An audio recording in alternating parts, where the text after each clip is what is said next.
link do YouTube. Eu tô... Ah, já vai? Já?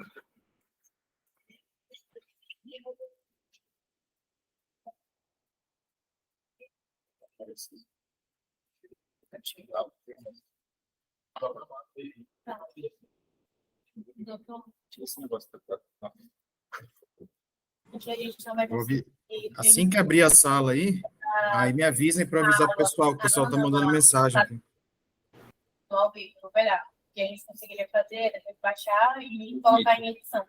Não vai dar para tempo. Tá ouvindo aí, Filipão? Tô te ouvindo. Tá ouvindo a gente? O teu melhorou muito, pô. Alex, fala aí. Acho que agora tá no microfone para transmitir o estudo pelo Pô, melhorou muito. E a gente também está tendo que transmitir ele no ao vivo. Está com uns probleminha técnicos aqui, A tela do computador e ele. Pode haver um delay. Beleza. Assim que liberar, me avisa, que aí eu falo pro pessoal aqui. Quem Tá, no a gente vai já te mandar o link aqui. Fica ao vivo e não vai escutar ele. Vai ser outro link, é? Não, é porque esse link é o da reunião, né, que te mandaram. Ou já te mandaram o link do YouTube? Não, só o da reunião. Dá para a gente colocar na... Pode entrar novamente. Eu vou fechar aqui e vou entrar, beleza? Tá o vídeo passando na câmera. Peraí, mas por quê? A Joyce pediu para eu entrar novamente. É para ele sair desse link e entrar em outro? Seria... Não, limpar novamente. Ah, não, Já tá não, aqui, já. tá, Não, é esse só- aqui, não, esse é aí esse aqui, mesmo. né? A gente precisa só do link do YouTube. Mandou não, filho. Já mandou o link do YouTube? Ele mandou pro João também? Não, para mim não. Mandou para mim não, filho. Mandou sim. Mandou pro Alex. Não, manda aí pro João. Vai te mandar aí, João. Tá, aí esse link eu posso mandar para a galera, né? Pode. Aí, João, o ideal é você fazer um storyzinho. Você sabe colocar o link no story? Não. Vou fazer aqui para você. Vai aparecer quando você copia o link.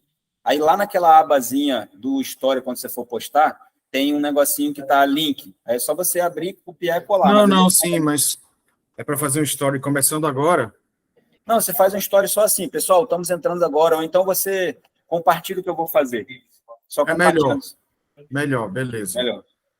Fazer um Eu posso mandar esse link aqui já pro pessoal? Pode. Esse link aí não vai cair não, né, pessoal? Não, doutor, a gente conseguiu. Quando aparecer, quando vocês forem falar do caso clínico, vocês avisam que a gente vai.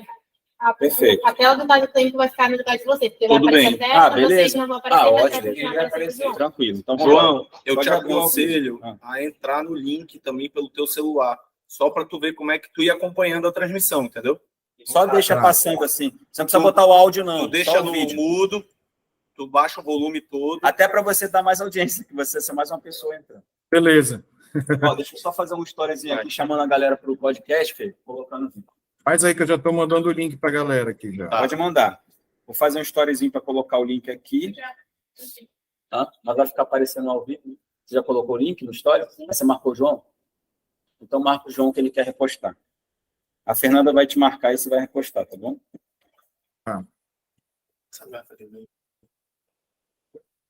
Já estou mandando aqui para a galera entrar.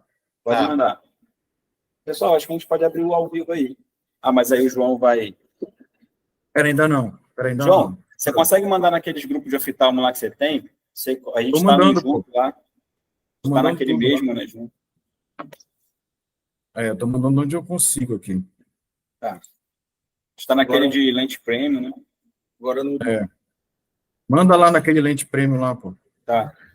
Vou só fazer Tem um mais... vídeo com vocês aqui, aparecendo a fala do Dr. João. Tem mais moral que eu lá no grupo. Tá bom.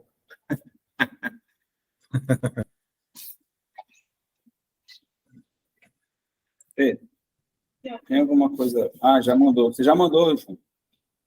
Já, mas eu mandei só o do YouTube normal, não mandei o link da aula. Ah, não, o link ele não mandou, não.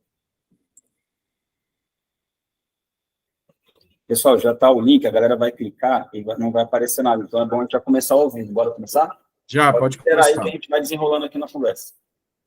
Beleza. Só me dá um ok, né? Pode. Aí... Acho. Foi. Vai falar sobre a câmera, o progresso na queda e essa dois vai pegar vocês dois. Tá bom, pode liberar. Vocês vão chamar ele ou vai aparecer primeiro vocês? Ele já está aí, não está? Tem que chamar ele. Fechou a câmera dele. João, você fechou sua câmera? Fechei, porque eu só... Peraí, abri já. Fechou para abrir. Deixa eu remarcar aqui. Pode deixar aberto sua câmera, tá? Pode soltar, pessoal.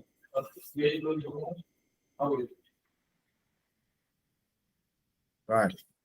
Pessoal, estamos ao vivo aqui para o primeiro episódio do Catarata Cast. Sejam bem-vindos. A nossa intenção, apresentar primeiro vocês aqui, Dr. Felipe Mota, já segue ele aí no Instagram. Qual que é o teu Instagram lá, Felipe? Dr. Felipe Mota 85. Dr. Felipe Mota 85, deve ser um Instagram que ele tem desde a faculdade. Por que 85? É o meu ano de nascimento. Já fala assim, para todo mundo. Não tem problema. E a gente está começando o nosso primeiro episódio, então, com esse intuito aqui de descontraidamente. Vocês vão ver que eu estou tomando aqui um vinho, inclusive, vamos dar uma brindada aqui, para a gente falar sobre coisas muito importantes que eu tenho certeza que vão agregar bastante aí a vida de vocês, principalmente quem está agora ali na curva de aprendizado, ou aquele colega que já operou muita gente, mas está um tempo aí voltando agora para as cirurgias. No Catarata Cast, a gente traz duas séries. A primeira série é a Como Eu Faço. Então, a gente vai trazer vários colegas aqui, grandes cirurgiões de catarata, a gente já tem vários nomes, eu vou soltando para vocês aí devagar. E vou já dizer qual vai ser o nosso convidado de hoje aí, que eu imagino que vocês já conheçam. Ali no cantinho, não. Ali no cantinho aparecendo? Então nem adianta fazer surpresa, expectativa, gerar dopamina. Doutor João está com a gente aí, João Marcos, cirurgião aí de expressão, a gente vai já apresentar ele para vocês, mas ele vai trazer então um vídeo dele e ele vai mostrar para a gente assiste muito vídeo do João, né? Tem bastante vídeo aqui também no Catarata Class, mas é muito mais legal, a gente agrega muito mais quando nós falamos como nós operamos. Então, ele vai falar sobre a técnica dele, a preferência técnica, e como eu indico, que é como que ele trabalha as lentes premium, qual que é a lente que ele se sente mais confortável, qual que é que ele colocaria no olho dele, inclusive, isso é uma pergunta que sempre me faz. Qual que você colocaria no seu olho? Já deveria colocar, né? Já está muito. Tá de cabelo branco já, né? Cabelo branco já está aparecendo. Então é isso, pessoal. Estou aqui com o doutor Felipe Mota, doutor João Marcos também, lá de Belém. João, primeiro fala um pouquinho aí da sua atuação, por favor. Você é professor aí da residência, né? Tem fellow também. Comenta um pouquinho. Fala para o pessoal, inclusive, que quer fazer prova aí para o fellow e aí te acompanhar, aprender contigo. Como é que faz? Bom, então, pessoal, vocês estão me ouvindo bem aí? Tá tranquilo? Sim. Tudo bem. Primeiramente, agradecer aí os meninos o convite, né? É um prazer estar aqui com eles. Alex e Felipe são amigos meus desde de Manaus, né? E a gente está sempre em congressos junto aí, participando, aprendendo junto e conversando, discutindo o caso. E é uma felicidade estar com vocês aqui e nessa discussão aqui descontraída e tudo. Eu espero contribuir um pouquinho aqui com conhecimento e aprender também com vocês. Então, eu sou João Nascimento, né? Estou especialista em catarata e glaucoma pela Santa Casa de Belo Horizonte. Eu fiz residência médica em oftalmologia no Instituto de Oftalmologia de Manaus, né? Com muito orgulho, né? Tive os meninos aí como R-, e depois fui para Belo Horizonte, fiz o meu fellow, depois voltei para Belém e hoje estou aqui desde 2012, final de 2012 para 2013, né? Nisso eu trabalho em várias clínicas aqui, Instituto de Olhos da Amazônia, Hospital de Olhos da Amazônia, Proftalmo, e também sigo a área acadêmica, né? Sou preceptor de cirurgia de catarata do Hospital Betina Ferro, que é o hospital da UFPA, da Federal, da Residência Médica, inclusive a única residência médica aqui do Pará, né? E também sou preceptor do Fellowship de Cirurgia de Catarata no Hospital Oftalmológico do Pará. São quantas vagas aí? E quantos fellows? No fellow, nós tínhamos 2, né? Nós temos 2 F2, agora que vou passar para F2, e agora nós vamos ter apenas um, né? Um fellow.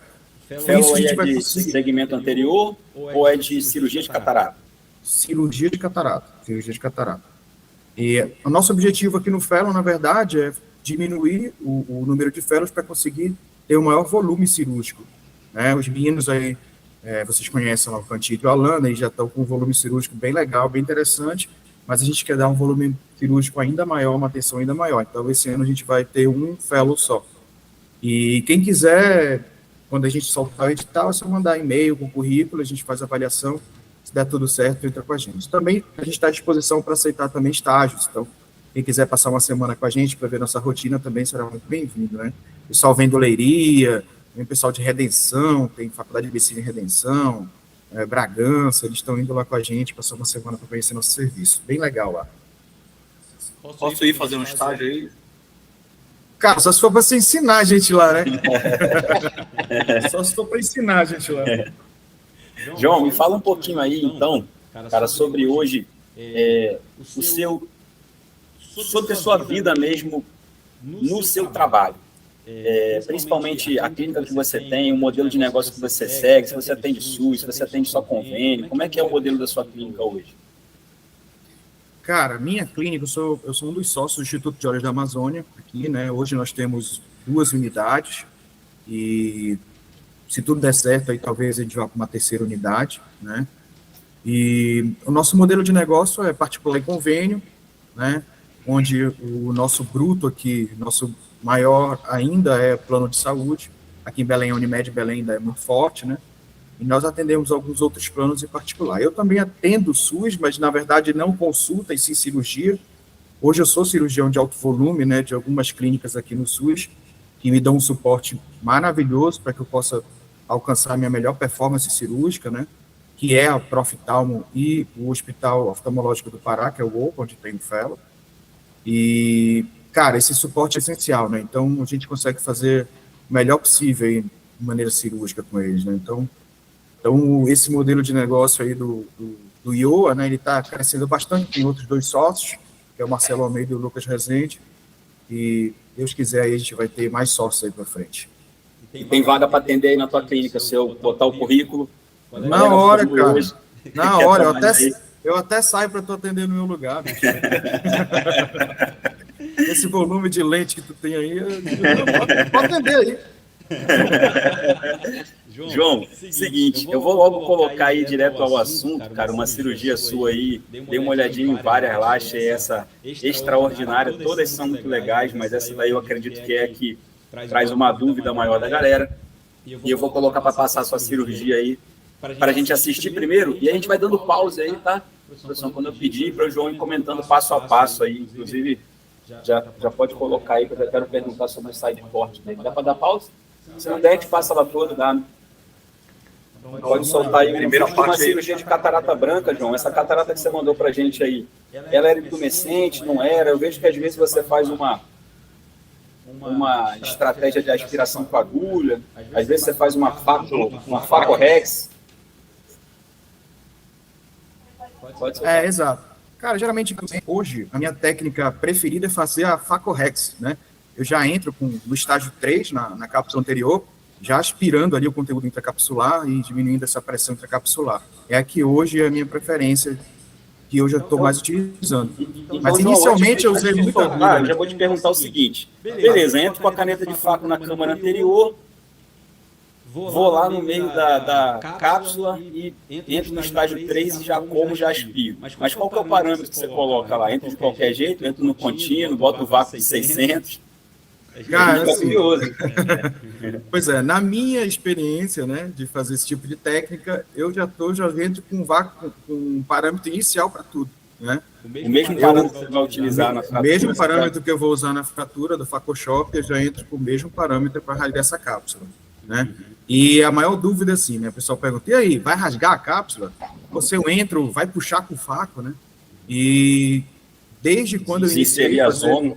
Desinserir tudo. Cara, desde quando eu iniciei, eu nunca tive um caso de rasgar a cápsula mais do que eu preciso, ou desinserir zona, ou algum tipo de complicação em relação a esse tipo de técnica, tá? João, vou te falar, eu já fiz algumas, né? E eu acredito que uma ou duas que eu fui fazer, as iniciais, uma nem foi inicial, não, já tinha feito algumas vezes, eu abri muito a Rex, cara. Abri muito a Rex. Ela acabou entrando ali, ela puxou, ela não correu toda, não. Mas eu fiquei com uns 7 milímetros ali de cápsula Rex, porque ela abriu demais, eu tive que pegar ela lá na periferiazinha. Cara, se eu fosse dar esse tipo de... Sim, se eu fosse dar uma dica, né, tem que ser algo muito rápido, viu? Você tem que entrar e sair muito rápido. Se você entrar e ficar lá segurando, aí você pode realmente, o vácuo pode fazer pode puxar o vácuo ali, aumentar o vácuo e puxar a cápsula, né? Isso pode acontecer. Aspirar demais, né? Aspirar demais, exato. A cápsula tá ali, você entra ali, o vácuo, quando você vai tirar ali, a cápsula abre aqui, bate, o vácuo sobe, rasga a cápsula mesmo. Então você tem Consegue que botar o vídeo? entrar no estágio 3 e sair, né? Porque quando ele entra no estágio 3, lembrar que quando a gente está no estágio 3, a gente também está no estágio 2, né? Então, quando ele rasga, ele já rasga aspirando, né? Então, hoje a minha técnica predileta é essa. Legal. O que você fazia antes dessa daí, João? Já deve ter testado outra. Já, cara, eu antes disso eu fazia com agulha de insulina mesmo, né? Entrava com uma agulha de insulina, fazia uma punção na cápsula anterior, e aí eu conseguia fazer basicamente a mesma coisa. Por que eu mudei, né? A pergunta é, por que você mudou, né? Para mim, eu acredito que eu consigo diminuir essa pressão intracapsular muito mais do que com a agulha de insulina. Às vezes com a agulha de insulina eu E é mais prática, né, João? Muito mais aspirava prática. aquele conteúdo cortical ali direito, e às vezes é muito mais prático, sabe? Então, às vezes eu não conseguia tirar tudo, cara. E aí, mesmo assim, corria. Então, depois que eu coloquei essa técnica no meu dia a dia, isso melhorou bastante, né? Eu já consigo hoje aspirar bem aquele conteúdo e ficar bem tranquilo em relação... A própria Rex depois fica bem tranquila, né? Fica mais Você não tem aquela pressão intracapsular grande, então fica bem mais tranquilo. Dá bem uma mais pausa controlado. no vídeo do João aí. Eu quero fazer uma pergunta sobre esse side port que você fez, João. Geralmente eu utilizo uma agulha rosa. Essa agulha sua aí acho que é uma cinza, né? Ah, que você falou do side port. Não, é rosa. É rosa? É que você abre ela um pouquinho para lateral. Exato. Geralmente eu só entro mesmo, faço uma punção, um movimento de ir e voltar em punção mesmo. Eu vejo que você entra e você rasga ela um pouquinho para o lado. Nesse vídeo em si, eu realmente abri para o lado, né? Você pode abrir se você quiser um side port maior. Mas às vezes a própria punção já resolve, né? Aí você já tem ali o tamanho ideal. Depende da punção também. Se às vezes você faz uma punção muito pequena, cara, você pode fazer distorção de córnea, o movimento do shopper e tudo. Então, Depende do shopper que tá usando também, né? Oi? Depende do shopper que tá usando também. Depende do shopper, exatamente. O pessoal tem muita dificuldade na hora de entrar, né? Principalmente os residentes e os fellows no início, eles têm dificuldade de entrar com o shopper na câmera anterior se essa aberturazinha do side for pequenininha demais, né? Estreita demais. Exatamente. Então, aquele movimento do próprio shopper, eles acabam prendendo ali, engatando ali, né? Entendi. Legal. Pode soltar o vídeo aí, então. Vamos mais para frente com ele.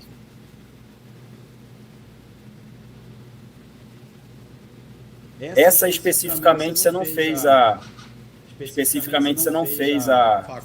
Faco Rex, né? Não. No início do vídeo, né? Quando começa, talvez, não sei se vocês prestaram atenção, mas quando eu entro com o shopper ali na esquerda, eu toco um pouquinho na superfície da cápsula anterior, e aí eu vejo que eu não tenho tanta pressão ali. Por isso eu já vou direto com a Altrata, exatamente, eu já vou direto com a Altrata. Mas se eu toco ali, eu vejo que tem ali um conteúdo com pressão maior intracapsular, aí eu vou de Faco, né? Eu já vou com a Faco e rasgo a cápsula. Tu faz esse teste com a cânulazinha do azul, é? Não, com o shopper mesmo, porque eu faço a cápsula Rex com o shopper, segurando o olho sempre. Então eu entro com o shopper, se eu tiver dúvida, né, eu vou entrar com o shopper antes da Rex, dou uma confirmada. Legal, a pressão não tá tão alta, aí eu vou com a Rex, com a Altrata e já faço a Rex direto.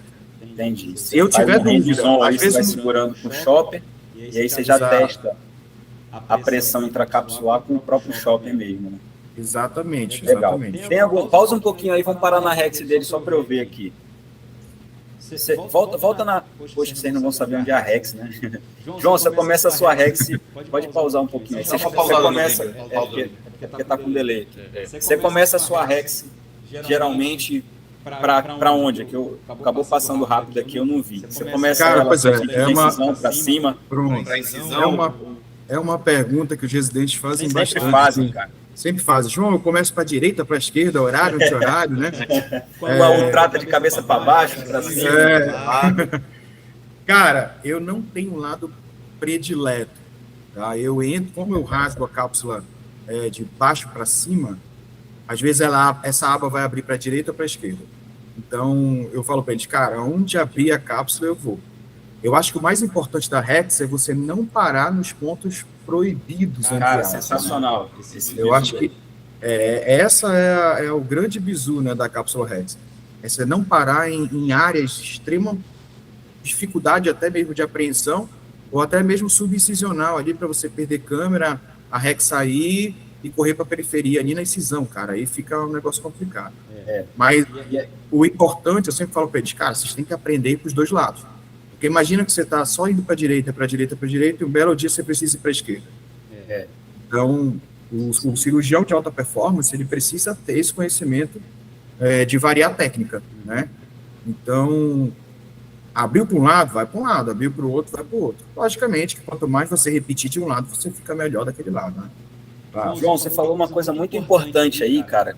Na minha última mentoria agora, o mentorado que foi comigo lá, depois eu falo um pouquinho sobre essa mentoria para quem tiver interesse, ele falou, Alex, eu preciso aprender a Rex.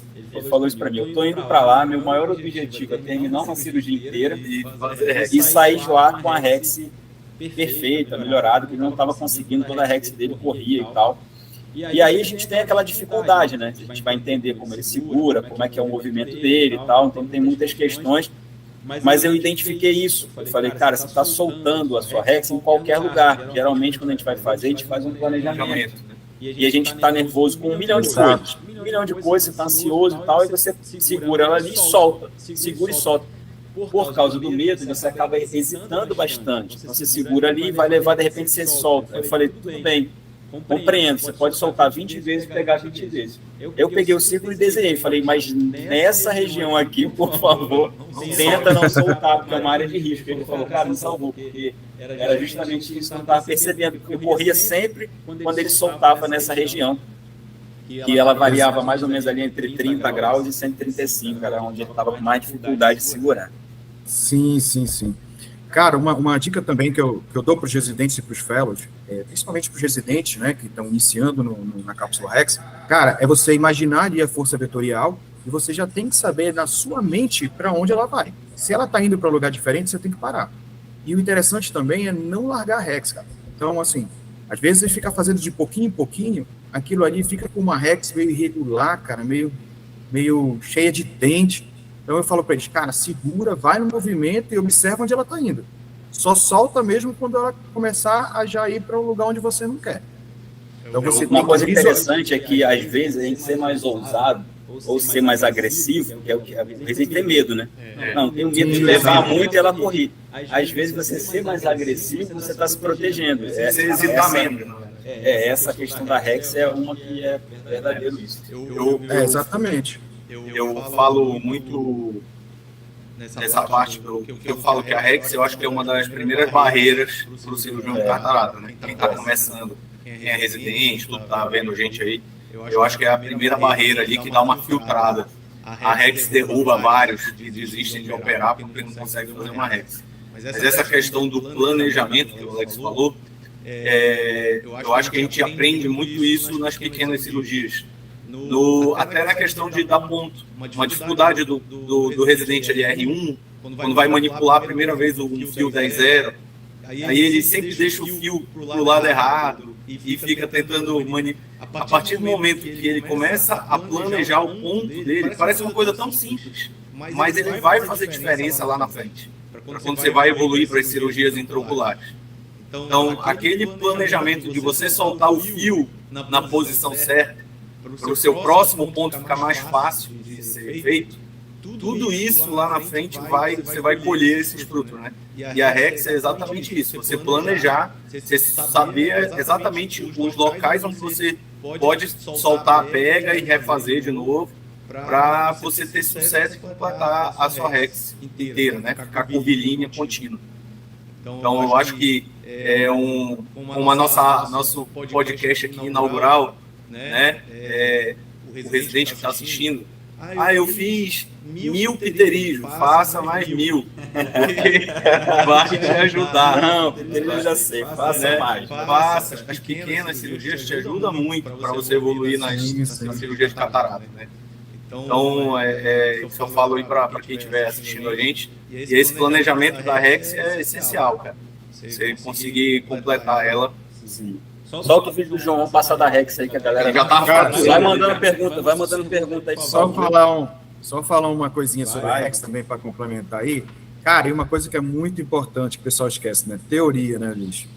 Teoria. Então tem que ler a técnica, tem que saber decorado, cara. O que acontece na maioria das vezes? O cara olha e quer reproduzir, né? Certo, cirurgia é reprodução, concordo.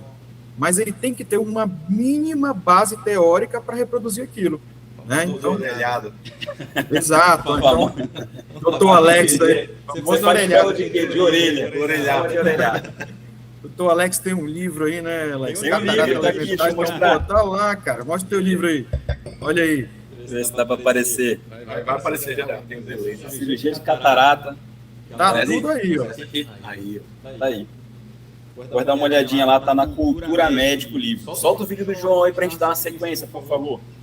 Vai aparecer uma fratura aí, que é a fratura que parece ser mais fácil do mundo, mas você vai se bater um pouco. Aí é Pra a segunda, conseguir chegar. é a segunda barreira, cara. A segunda barreira, a primeira fratura, né, João? Primeira fratura, né, cara? Solta Essa aí. aí.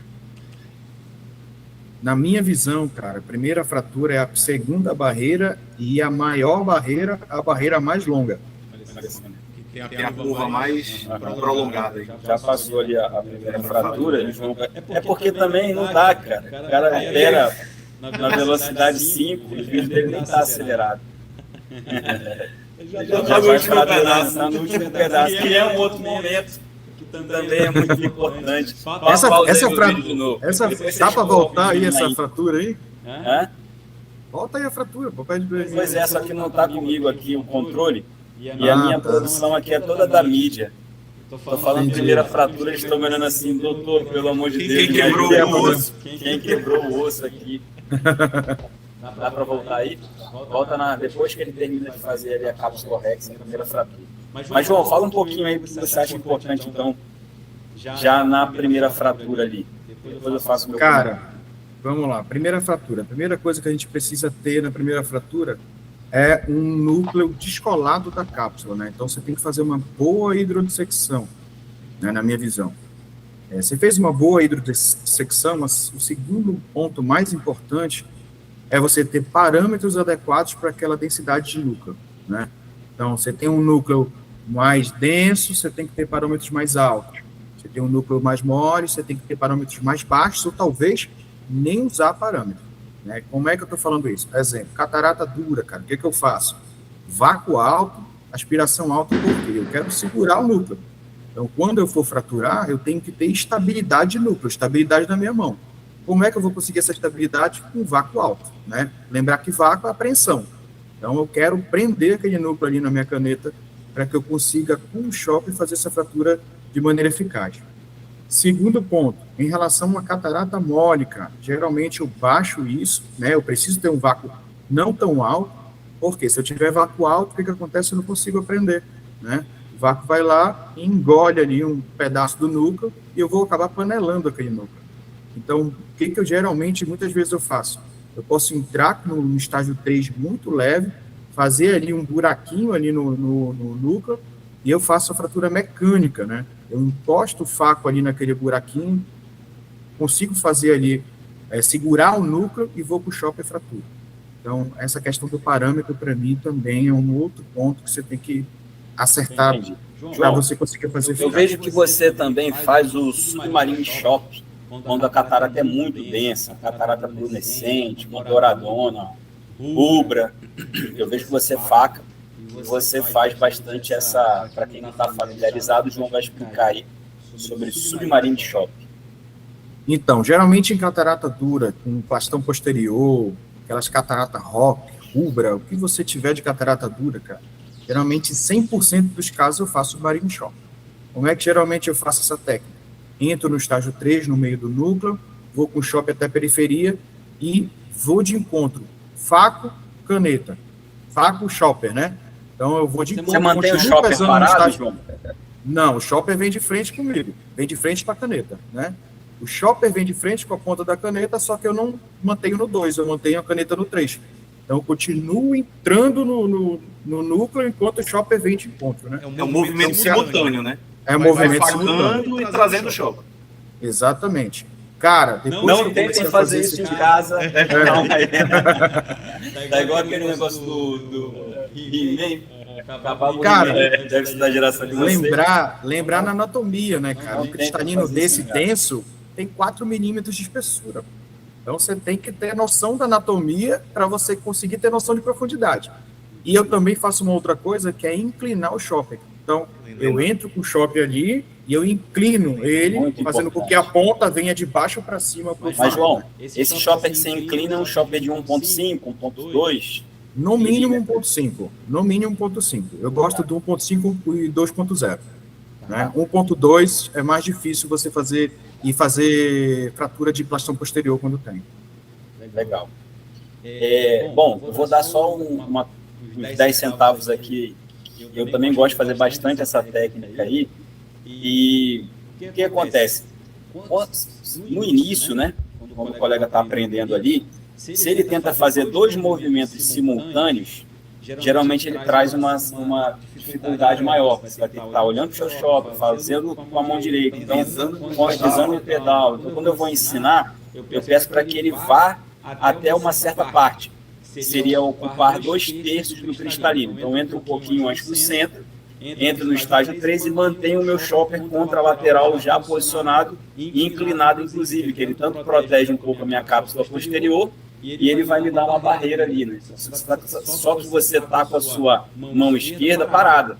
Então você vem ali com o fato, aí entra no estágio 3 e vai até 2/3 mais ou menos do cristalino, e agora você para ele um pouquinho e vem com o shopper. Se nesse movimento da vinda do shopper você começar a perder o vácuo, aí você entra um pouquinho só no 3 de novo e faz esse movimento. É a mesma coisa que você faz, só que eu tento separar os passos para conseguir a confecção um pouquinho melhor. Eu utilizo um shopper de 1.2, João, porque o João falou, não use de 1.2. O meu shopper é 1.2, vou te falar por quê.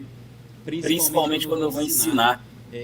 Uma das complicações mais comuns, você deve perceber isso também aí na tua prática, é o cara chopar a cápsula, ele passar por cima da cápsula com o shopper. Para você passar para um shopper menor é mais difícil. O shopper maior, você precisa toda hora estar quebrando ele de lado, né? E o shopper menorzinho, não, você pode ir de frente, por mais que você não tenha essa habilidade de toda hora quebrar a sua mão para o lado para alcançar o espaço, você consegue entrar com ele sem precisar dobrar. Eu acho um pouco mais, eu vou chamar de seguro, mas é claro que é mais difícil para quebrar a placa. Eu costumo fazer uma técnica nisso, e costumo ensinar isso na residência, no fellow, é você conseguir, quando você está com um shopper maior, você usar a superfície do núcleo como sendo seu parâmetro. Então, você tem um núcleo aqui, você usa a superfície, você toca no núcleo e se arrasta no núcleo até esse núcleo aí na periferia. Quando chegar na periferia, o shopper vai descer. Então, ao mesmo tempo que você está usando aqui a superfície, você empurra a cápsula, né? Então, a cápsula está aqui, você empurra a cápsula e entra. Agora, se você quiser vir por cima, cara, isso aí é receita para dar... Fatal receita para dar problema. Então, eu sempre falo para os meninos. Cara. Encapsular, trazer tudo. Eu falo para os meninos, você tem que fazer o que você está vendo. Se você quiser fazer sem enxergar a cápsula, você vai rasgar a cápsula, não tem outra. Né? A cápsula já é transparente. Eu acho que ele já acabou 3 vezes esse vídeo, já passou ele inteiro aí. Se o pessoal tiver dúvida, se quiser mandar alguma manda aí as mensagens. Eu vou só fazer mais uma pergunta sobre a fratura. Eu sei que não é o vídeo que você trouxe, João, mas a nossa série aqui, como eu faço, uma dificuldade também muito grande, eu acredito que seja nos extremos, né? Na catarata muito dura a gente falou, mas quando ela também é muito mole, principalmente hoje que a gente vem evoluindo para a faca refrativa aí, operando cada vez mais pacientes jovens. Inclusive, o vídeo que você vai trazer daqui a pouco aí da lente que você indicou, ela é de uma paciente jovem, né? 55 anos, eu acredito. Sim. E aí, qual que é a técnica que você usa? Coloca um vácuo muito alto, você acaba perdendo o local ali de apreensão. Como é que você faz, geralmente? Cara, geralmente eu faço um faco mais baixo, né? Quando eu consigo aprender com esse faco baixo, eu faço o facoshop normalmente, tá? Se eu não consigo aprender, eu vou para a fratura mecânica, né? Eu uso o próprio faco como sendo um shopper, né? Então, vocês vão ver aí no vídeo que apesar de eu operar com Lauret, né? Ou seja, não tenho torcional, mas eu gosto muito de operar com a ponteira curva de Kelvin e com o bisel virado para o lado, né? esse bisel virado para o lado, ele me ajuda também na fratura, né? Toda vez que eu posto isso, alguém me pergunta, por que seu bisel está virado para o lado? Eu faço existem dois motivos para mim. Um, por segurança, eu me sinto mais seguro, e outro, porque esse bisel virado para o lado, ele me ajuda na fratura também, como se fosse ali um novo gancho, né? É como se fosse um pré-shopper, né, irmão? Pronto, exato. Um pré-slice. Se a catarata for muito mole, cara, às vezes eu posso ir para o flip shop. Não é minha técnica de escolha, tá? Mas se for muito mole, cara, na hidro eu já luxo o núcleo, eu já faço ali um flip shop. E aí me dá mais segurança também, né? João, você falou que você operou essa cirurgia aí, foi no Lauret, né? Tem uma dificuldade muito grande dos colegas quando saem do Lauret, por um fato que é longitudinal, essencialmente, por um fato torcional, seja ele qual for, geralmente é evolução para o Centurion, né? Saí do Lauret, estou indo para o Centurion, aí agora começo a ter dificuldade para operar, para fazer o vácuo, e aí a primeira coisa que eles dizem é muito pior operar no Centurion do que operar no Lauret, porque o Lauret eu tenho um vácuo mais fácil por causa do longitudinal. Você acha que fazer facoshop, para quem faz facoshop, né? O longitudinal, ele atrapalha um pouquinho, tem alguns colegas, inclusive, que colocam no Pro. Eu falei o quê? Tá, o torcional atrapalha um pouquinho. Tem colegas, inclusive, que colocam no parâmetro, na hora da fratura, só o longitudinal, que você pode presetar lá no aparelho. Pode. Você acha? Exato. Acho que a primeira dica para quem vai operar com torcional é desligar o IP, né? Para mim, seria a primeira dica para a primeira fratura. Tá? Você vai fraturar aquele núcleo e desliga o IP. Então, tá ali naquele pré-shop, né? Lá no Centurion, naquela parte de pré-shop, eu geralmente, eu diminuo ali o torcional e eu aumento o longitudinal. Então, o que eu quero ali? Eu quero fraturar o núcleo. Então, o meu longitudinal é maior. Eu não quero fazer a parte de conquista. Não, eu quero cravar ali no núcleo, eu quero quebrar ele. Então, eu quero aprender, exatamente. Se eu usar um longitudinal alto, na hora que ele aprende essa jogada longitudinal, ele não consegue ter essa apreensão tão ideal. Muitas das vezes, hoje, com experiência maior, você até consegue, né? Mas facilita muito quando você aumenta o longitudinal na fratura. Fraturou tudo, aí eu já passo para o longitudinal. Aí no longitudinal ali, com as 4 fraturas ali, fica bem mais tranquilo. O torcional, perdão. Sim, isso. Então, para resumir aí, é interessante para quem faz facoshop, no momento da primeira fratura, principalmente, o longitudinal do que o torcional. Porque realmente você acaba com o torcional fazendo uma ampliação muito grande ali do espaço de geração de vácuo, faz um buraco nele, e acaba não alcançando o vácuo. Se você perde o local central, que é o local que te possibilita criar um vácuo alto, fica difícil, você acaba panelando ali a cirurgia, e depois a cirurgia vai complicar bastante. Legal. Bora botar o caso clínico aqui, João. Deixa eu ver se alguém mandou perguntas aí sobre técnicas cirúrgicas. Vocês perguntaram mais do parâmetro que o João usa, mas o João já explicou aí os parâmetros que ele falou para determinadas cataratas. Agora tem muito elogio. O João, famoso meu amigo. Família toda aí. Botou os residentes dele tudinho lá elogiar aqui a sua beleza. Família, cachorro.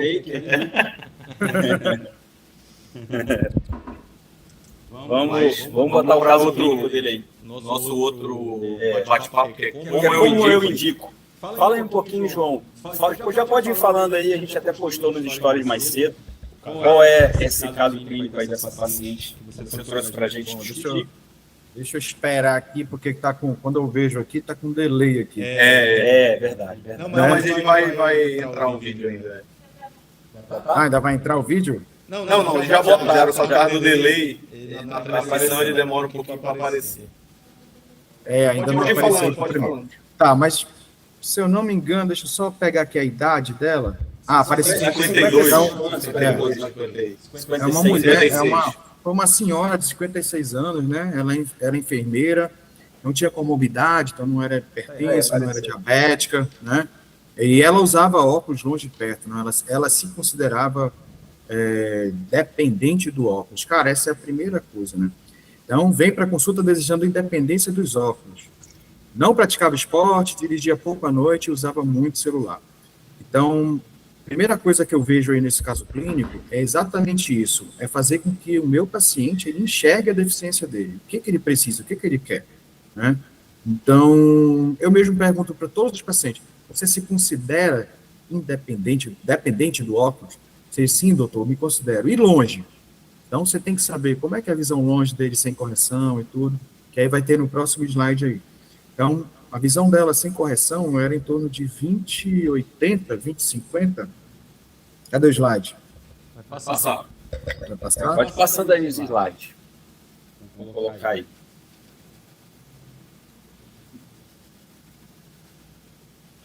Então, eu sempre verifico a acuidade visual desse paciente sem correção, sempre, né? Um olho, o outro olho, sem correção bilateral e depois com correção. Porque quando você coloca o paciente com correção e ele compara com o olho, às vezes, o primeiro olho operado, às vezes devido à perda de contraste, ele vai, às vezes, notar a diferença dessa perda de qualidade, entre aspas, né? Uhum. Então, é muito importante, eu mostro para ele aquela visão dele, e sem correção ele enxergava muito pior, então era 20/50 ali, né? E aí, no sem correção para leitura, o cara, ela enxergava J6, né? Então, com trocas, então ela tinha muita dificuldade de ler mesmo, ela era dependente, totalmente dependente, você vê aí que ela é uma hipermétrope aí, né? Sim. 2,75. Isso que você falou é muito importante, cara, porque é um registro, né, de que você tem. Então, a gente está fazendo a cirurgia, esse refrativo, ou seja, vai livrar o paciente do óculos. E, às vezes, o acompanhante entra lá e o paciente mesmo ele confunde. Ele fala, não, mas eu enxergava tudo antes da cirurgia. Claro, com óculos, né? Tem essa confusão, é uma confusão natural. Então, fazer o exame sem a correção do paciente com o acompanhante na sala, às vezes a gente desvaloriza. Então, não, fazer exame sem correção, o paciente não tem catarata, qual que é a necessidade disso? O acompanhante vê, o paciente entende, fala, ó, é isso aqui que você enxerga sem óculos. É impressionante como que o paciente confunde isso, e os acompanhantes também. Exatamente, e eu acho que o principal é a acuidade bilateral, cara. Sim, com os dois olhos abertos. Os dois olhos abertos, o cara lê lá, o cara faz assim, não consegue enxergar. Você consegue, ele mesmo consegue identificar o problema que ele tem, porque às vezes o cara usa óculos, nem... Ele diz assim, não, eu só tiro esse óculos para dormir. Ele nem sabe como ele enxerga sem, na cabeça dele ele não tem nem muita ideia, né? E aí ele consegue dizer, caramba, eu não consigo ler mesmo, o acompanhante mesmo está ali dizendo, olha, tu não lê mesmo, olha, eu leio. O acompanhante tira onda, né? Eu leio ali, ó. Tu não lê, não? Exatamente. Como diz em Belém, égua, tu não consegue. Égua, ele não consegue ver. Égua parente. E aí, cara, a gente consegue mostrar, né, realmente a dependência do óculos daquela pessoa, e vocês podem ver na história que ela já veio buscando isso, né? E o que é mais importante aí, né, durante a conversa, é você mostrar que essa cirurgia ela não é milagrosa, né? Eu sempre falo, eu uso aquela bela frase da década de 90, não é magia, né? É tecnologia. Então, Não é magia, não é magia. É tecnologia. Fala, olha, não é uma... A gente aprende no podcast, ninguém vai te ensinar no livro. Não dá para colocar isso. Cara, não é mágica, né? Eu não vou te devolver a mesma visão com 30 anos de idade, né? Mas eu vou, talvez, chegar próximo disso, porque eu estou usando a tecnologia a nosso favor. Não é um milagre que você vai ver e vai acordar como se você tivesse visão com 30, 40, 35 anos de idade. Se você conseguir fazer com que o paciente entenda isso, cara, então isso é maravilhoso, o paciente vai estar junto com você e você vai entregar o resultado que ele quer, né? Legal. Aí vamos passar então mais um slide aí. Tem os exames, né? Vai aparecer alguns exames dessa paciente. Parece que ela não tinha astigmatismo, né, João? Era só hipermetropia. Não, ela não tinha astigmatismo, o astigmatismo dela é muito baixo. Você usa o AL-Scan, né? Isso, eu tinha na época eu tinha o AL-Scan, né? Hoje lá na clínica é o Master. Tá bom. Mas nessa época aí, desse caso, não, é o 500 ainda, tem mais Master 500. E aí eu já, nessa época era o AL-Scan.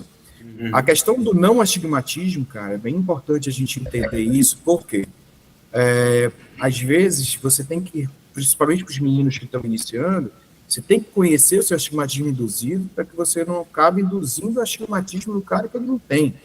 Então, você vai lá, joga na calculadora ali um astigmatismo que você coloca ali, às vezes padrão, né? Você, todo mundo coloca 0,3, eu vou colocar aqui 0,3.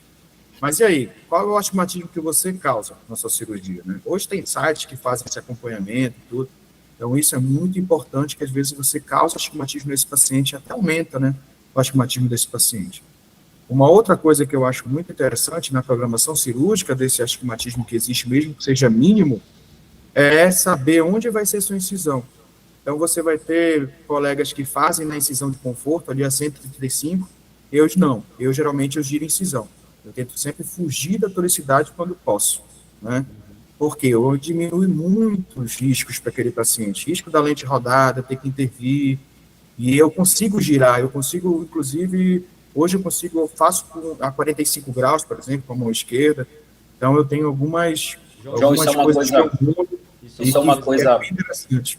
Isso é uma coisa importante que você citou, e até um pouco polêmica, né? Porque a gente tem que avaliar bem. O João é um cirurgião muito experiente, um cara que opera o volume, tem muitas cirurgias e muitos anos nas costas. Às vezes, o risco de você girar um pouco mais a sua incisão pela primeira vez, você passou um fellow inteiro ali, sei lá, fez 2.000 cirurgias no fellow, mas você operou todas as cirurgias no ângulo de 130, 140.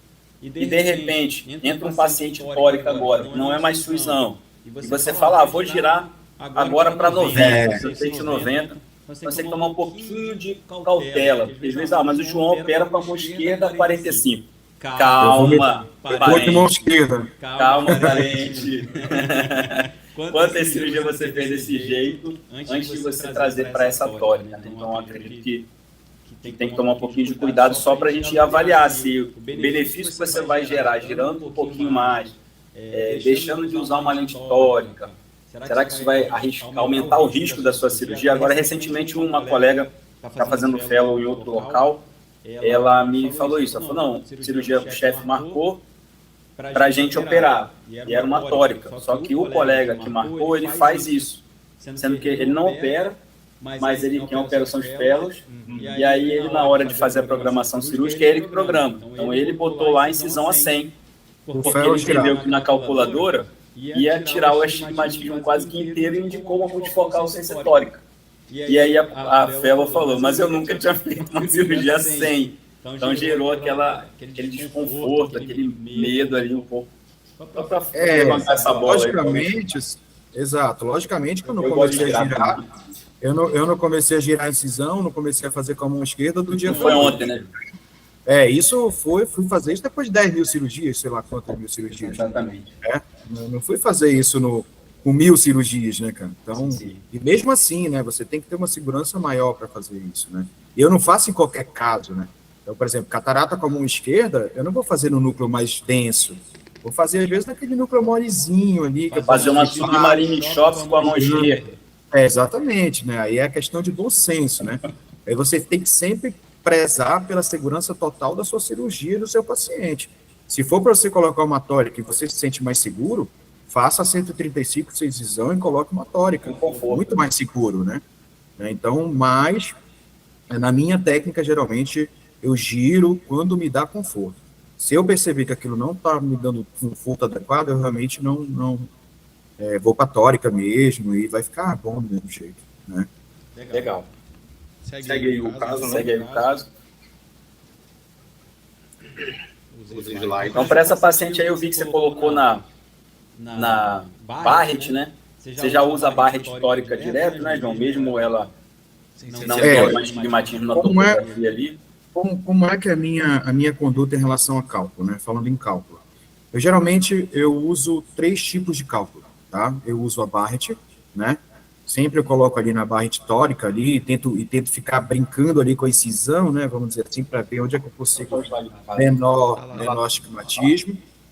Eu uso sempre a Kane, quando eu tenho dados para isso, e uso a do laboratório, né? Exemplo, você vai fazer com uma lente da Johnson, eles não vão aceitar a Barrett, né? Eles vão geralmente dizer, não, a gente só faz aqui o pedido com o cálculo da nossa calculadora. Mas aí eu sempre uso ali para comparar, né, o cálculo, e às vezes o eixo, você faz na Kane, o eixo dá 180, você faz na Barrett, dá 10. Por exemplo, assim, poxa, tem 10 ali, o que eu faço? Eu vou no meio ali, vou no 5. Eu vou no 5. Então, serve para a gente ter um parâmetro maior, né? Então, legal. Em relação a cálculo, eu sempre uso... tento fazer com 3 tipos de calculadora para comparar e ver se é congruente os cálculos. Né? Legal. Para essa paciente, então, a gente entendia que a necessidade maior era ela se livrar do grau dos óculos, não tinha um astigmatismo importante. E aí, o que você pensou? Colocar uma lente EDOF, pensando aí numa Vivid, pensando numa Symphony, pensando numa Rainer, ou você pensou em colocar uma trifocal? Alguns colegas fazem um blend, né? Colocam num lado uma lente, uma monoplush, ou colocam uma esférica com uma bifocal do outro lado, ou uma EDOF com bifocal, outros botam trifocal de cada lado, e isso começa a confundir muito a cabeça do residente. E aí, como que você indica, João, seu padrão ouro aí para o paciente filezinha, como esse caso aí? Cara, para mim, é trifocal até que se prove o contrário, né? Então, eu estava conversando com os fellows hoje, e quando você vai indicar uma lente trifocal... Rapidinho, João, bilateral? Bilateral. Ok. Bilateral, tá? Quando você vai indicar uma lente dessa premium, você tem que se perguntar por que não colocar. E não por que eu devo colocar. Porque quando você se pergunta por que você deve colocar, você deve indicar, você vai começar, às vezes, a jogar contra você mesmo. Então, muitos colegas deixam de implantar uma lente melhor para o paciente, para ele ter uma qualidade de vida melhor, por insegurança ou porque ele começa a valorizar muitos pontos negativos. E aí, por que você vai colocar realmente? Por quê? Então, eu faço um exercício de por que eu não devo colocar uma lente trifocal nessa paciente. E por que eu sempre escolho, né, eu sempre vou pela primeira escolha, a trifocal AO. Primeiro, eu faço outro tipo de técnica? Faço blend? Faço monovisão híbrida, monovisão premium? Faço. Mas 90% das vezes, trifocal AO, eu não gosto de misturar tecnologia. E por que eu não gosto de misturar tecnologia? Porque muitos pacientes meus reclamam, doutor, mas esse aqui eu vejo mais nítido. Ou então, não, mas esse aqui eu vejo halo, esse aqui eu não vejo halo. E aí, para explicar para ele é um pouco mais difícil, vai depender muito do entendimento desse paciente. Então, com o trifocal também, eu consigo ter o meu paciente uma estereopsia para perto muito maior. Tá? Então, o paciente de hoje é um paciente muito ativo, né? O cara que tem hoje 60, 55 anos, 70, até 80, é um cara extremamente ativo, é uma mulher ativa, é uma mulher que faz muita coisa na rua, ela dirige, ela faz tudo. Muito celular, então, né? Muito celular, ele lê muito, né? Então, quando eu uso um blended, ou eu uso um outro tipo de monovisão usando tecnologias diferentes, eu diminuo a leitura, eu diminuo a velocidade de leitura dessa pessoa, né? E vocês vão perceber que às vezes você faz um blended e o paciente chega e diz, não, eu leio e tal, mas às vezes quando eu leio muito, às vezes eu canso um pouco, às vezes é a velocidade de leitura. Quando você está com uma trifocal, AO, você não perde estereopsia de leitura e você tem uma velocidade de leitura mais rápida. Isso, inclusive, saiu agora no estudo da Asian Pacific, né? Eu esqueci o nome do Tudo bem, depois a gente acha e coloca o pessoal aí. Pronto, exatamente, até o Takashi lá de Brasília, ele comenta muito sobre isso, né? Que essa velocidade de leitura, ela é extremamente importante. Lá na Ásia, então, né, cara, o pessoal lê muito lá, né? Lá na Ásia, então, é primordial. Então, por isso, hoje, a minha primeira escolha é trifocal AO. Eu sei que isso eu vou gerar, talvez, muitos fenômenos ópticos, até mesmo pelas aberrações da córnea e tudo mais, mas ainda é a minha escolha. Então, eu só indico EDOF, ou um blended, ou outra técnica, caso eu note alguma contraindicação para não fazer trifocal AO. Tá. Não vou perguntar agora para você qual que é a trifocal da sua preferência, mas eu vou perguntar qual que é a trifocal, então, que você escolheu para esse caso aí, que você indicou. Nesse caso, eu fiz a Liberty, né, da Medicon Tour. Isso. Fiz a Liberty. Comercializada pela Vertec. Tem um vídeo dessa cirurgia. Tem um vídeo dessa cirurgia aí. Tem um vídeo dessa cirurgia. Aí o João vai falando e o vídeo vai passando aí. Você colocou, então, uma Liberty em AO, João? Coloquei Liberty AO, exatamente. É interessante, né? A Liberty, ela tem um estudo que eu acho que foi de 2022, é um estudo do jornal romeno, cara. Eu fui procurar estudos sobre a Liberty na época, e vi um estudo do jornal romeno de oftalmologia. E lá eles compararam Liberty, Atelisa e Panoptix, né? E eles evidenciaram nesse estudo que a Liberty, ela tem uma melhor visão para longe e para perto comparado com as outras duas, né? E a Atelisa é que tem menor visão intermediária. Então, qual é para mim a desvantagem da Liberty? Tá? Qual é para mim a desvantagem? É pelo fato dela ser híbrida, né? Essa seria a desvantagem. E também ela não ser preload ainda. Eu acho que você, às vezes, tem um gasto alto, como uma lente de 5 mil, 6 mil, 7 mil reais e não ser preload. Eu acho que é uma falha grande dos laboratórios, mas não só a Liberty, outras lentes maiores também ainda não tem preload, né? Da Alcon ainda não tem. Como é que ficou seu resultado com essa paciente específica aí, João? Pois é, essa paciente específica, ela ficou 20, 25, né, se eu for pegar olho por olho, e 20, 20 AO com J1, cara. Então, ficou bem legal, inclusive numa visão um pouco mais penumbrada, onde o paciente reclama muito, né, aquela luz fraca, ele diz, não consigo ler tão bem aqui na luz fraca, você acende uma luzinha, ele, tá lindo, eu tô lendo tudo. Então, ao invés de você comprar um óculos para melhorar, você compra uma lamparina, né? Uma luminária de LED, pô. Uma luminária carregável. Então, isso também é muito importante na hora da orientação do paciente, aí, né? explicar que essas lentes, por causa da tecnologia dela, ela precisa de luz para funcionar melhor na leitura, né?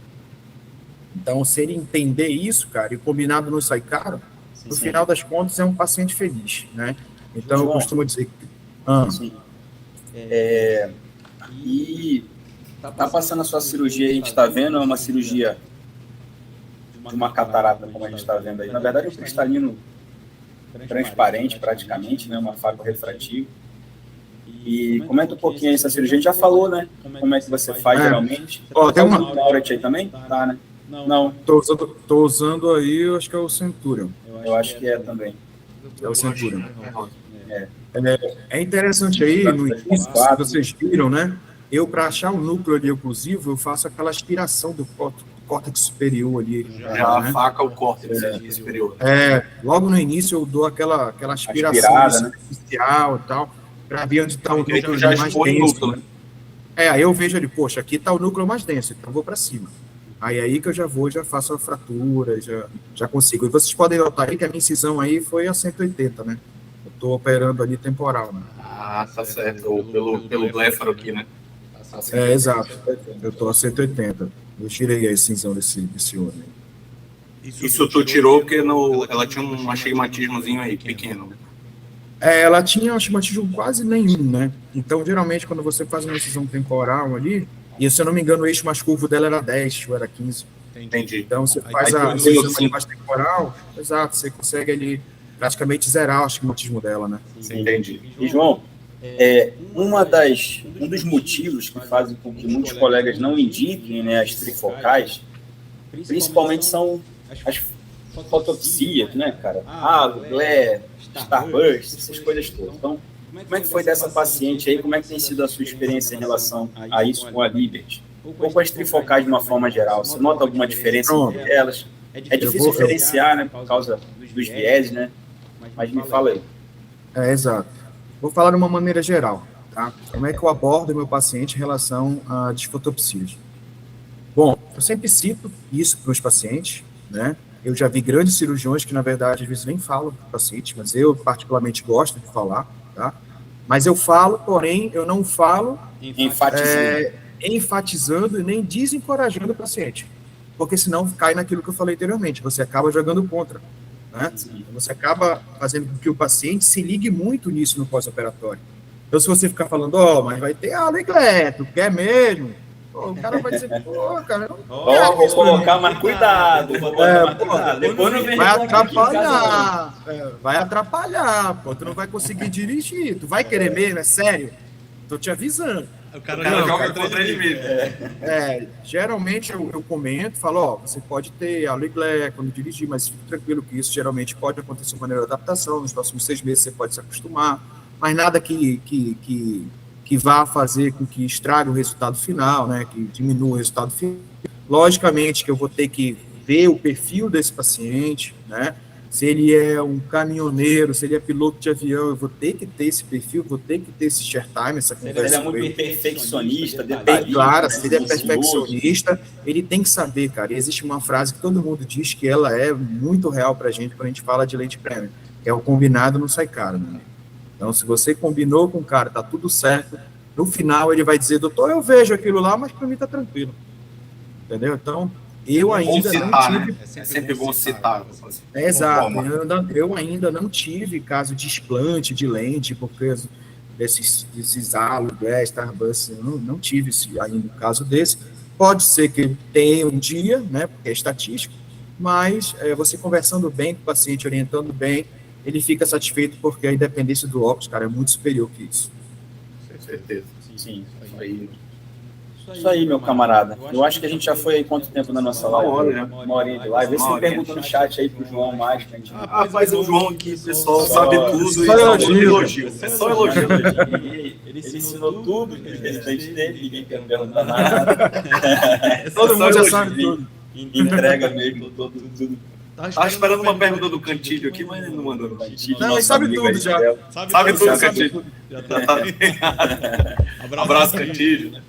Meu amigo, é o seguinte, muito obrigado aí pela participação. Espero que vocês que acompanharam aí o Catarata Cast tenham gostado da primeira edição. A gente vai cada vez mais tentar melhorar. Vocês vão sugerir, inclusive, os nossos próximos convidados aí. Já fica a dica, a gente vai abrir caixinha de pergunta aí para vocês sugerirem. Existem muitas coisas que a gente pode comentar aqui, mas eu acredito que o como eu faço é o mais legal, né? Porque uma coisa é eu ver a cirurgia de alguém e outra coisa é você falar, cara, isso aqui é meu padrão ouro, é o que eu venho entregando de melhor resultado, tanto nas lentes quanto nas cirurgias, e nada melhor do que o João aí para falar com a gente sobre isso. Meu amigo, deixa suas considerações finais aí para os colegas que estão imergindo agora aí, iniciando no mundo da catarata. Bom, primeiramente querendo agradecer mais uma vez a presença aqui, né, meus amigos? Obrigado pela consideração. Eu sei que esse é o primeiro Catarata Cast, né, um momento especial para vocês. Sim. Parabenizar vocês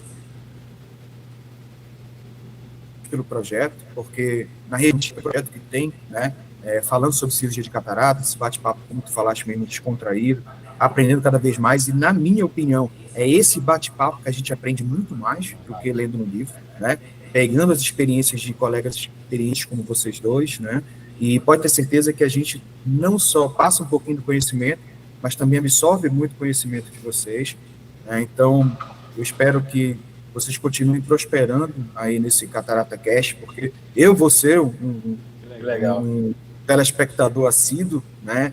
Cara, eu me amarro nesses programas assim de discussão, de lente prêmio, de cirurgia, e eu falo para todo mundo aí, residentes, fellows e os seus mentorados, né? Cara, assistam, discutam, estudem e se dediquem. Eu falo para os residentes, vocês precisam respirar cirurgia. Vocês querem aprender cirurgia de catarata? Respirem cirurgia de catarata. Assistam o máximo que vocês puderem. Na nossa época, cara, não tinha vídeo, cara. Na nossa época não tinha vídeo. Você tinha que ficar lá do lado do Dr. Jacó, assistindo o Dr. Jacó operar 1000 cataratas, né? Ver lá o cara operando 1000 cataratas, assistia lá do Dr. Jacó operar 2000 cataratas. E foi assim que a gente aprendeu. Hoje você tem vídeo, cara. Você, vou pegar um vídeo do Alex. Você pode ver o vídeo do Alex 20 vezes. Vídeo do Felipe 20 vezes, meu, do cara na Tailândia, do cara nos Estados Unidos. Então, respirem cirurgia de catarata. E cirurgia de catarata é dedicação e exercício. Você tem que ter volume para você conseguir ser cirurgião de alta performance e ser cirurgião, exímio cirurgião, né, com o máximo de perfeição possível, porque o nosso paciente, cada vez mais, ele quer uma cirurgia de catarata personalizada e com resultado refrativo. E para isso, a gente precisa entregar perfeição para ele. Legal. Deixa eu só dar um recado aqui antes do pessoal sair. Eu tenho uma mentoria em cirurgia de catarata, onde o colega vai comigo para o interior aqui, Pará, inclusive, fazer várias cirurgias assessorado, tento dar essa assistência de forma bem personalizada. E, excepcionalmente, agora em janeiro, a gente está com vaga agora, porque surgiram mais... É assim que a gente opera volume, né, João? Do nada alguém te liga e fala, tem mais 100 cirurgias aqui, tem mais 200 cirurgias ali. E eu estou abrindo, então tem uma vaga, e eu renovei lá, então, com o meu contrato, abri vaga a partir de setembro também. Então, eu tinha fechado até setembro, então de setembro para frente a gente tem vaga, eu levo um por mês, é bem personalizada. Essa mentoria o colega passa comigo aqui primeiro no meu consultório premium. Eu falo bastante do modelo de negócio que eu trabalho hoje, eu só atendo particular, claro, eu atendo SUS também, no hospital eu dou aula, mas na minha clínica é só particular.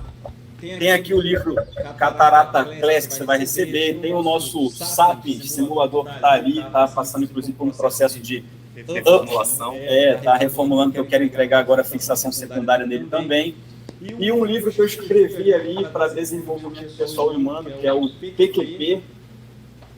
Tá tudo aí na minha bio do Instagram, segue lá o Dr. Felipe Mota.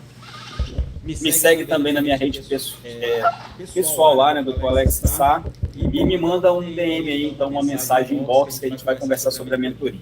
Agradecer mais uma vez o João aí e fica na escuta da gente aí no Catarata Class. Não dava para apertar a mão do João, não dava para apertar a mão do João, mas... Ei, Alex, tamo junto, meu amigo. esse rosto do Sapiens podia ser o rosto do Felipe, pô. Não, mas é. Aqui, ó, Felipe, ó. Caveirão aí. Ia vender mais, vai vender mais. Valeu, meu amigo. Beleza, João? Tamo junto aí. Valeu, pessoal. Obrigado Um mais uma vez, viu? Valeu. Valeu, um abraço a todos.